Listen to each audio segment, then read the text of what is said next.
You might have seen recently that LMI Subway sandwich maker or supervisor are getting $36, $37, and it's very interesting to see that no Canadian or PR is applying. You can think about, right? There is something behind it, and now the ESDC has introduced a new policy. Let's talk about it in detail. Namaste, Adab, Shashika. I hope everyone is doing good. And for Can family, another update today. The LMI has a new change. Like everyone knows, in last few months, LMI has went through a significant changes. And one of the significant change which we have noticed is the 50 points was removed.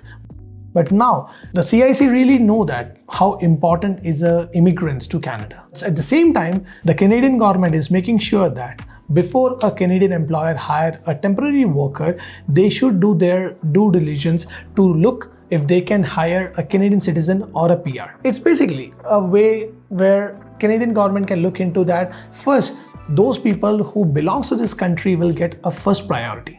Earlier, there was an LMI portal when someone applied job bank.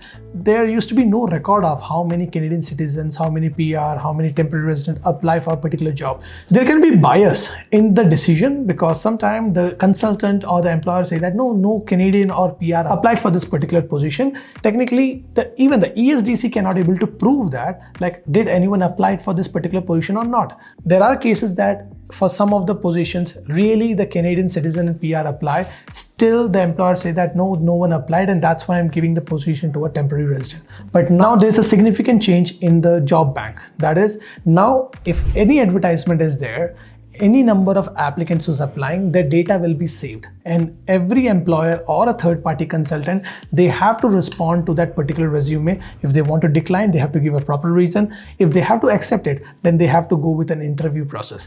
By this process, technically, the ESDC as well as the Canadian government making sure that the whole LMI process very transparent and ethical, because now the employer has to show that how many Canadian citizens PR applied for the position and why they were refused or why they're giving a priority to a foreign national.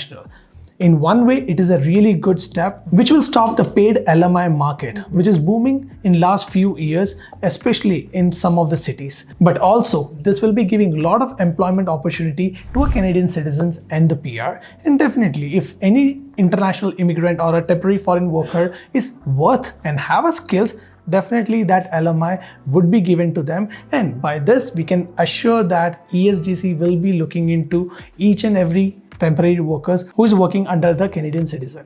With positive hope that this update would be educating you and making sure that if you are applying for LMI, being in Canada or from outside Canada, you have to be really careful. Plus, if you are an employer, please note the hiring efforts has to be appropriate, genuine and ethical before you offer this position to any temporary resident.